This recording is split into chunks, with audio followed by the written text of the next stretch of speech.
Halo bosku, welcome back my YouTube channelnya Alek Farase Palembang. Nah, jadi untuk project kali ini kita di Innova Reborn. Nah, karena customernya itu pengen simple-simple dan mau bikin tampilan mobil makin terang, tapi maunya masang soket to soket aja.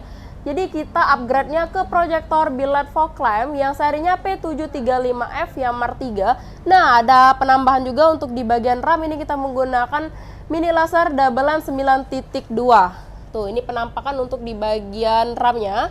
Nah, untuk masing-masing mini laser dan fog lamp ini dia mempunyai watt 45 dan mini laser 80 watt. Oh, untuk di bagian IMEI screen kita cek untuk hasil sinar.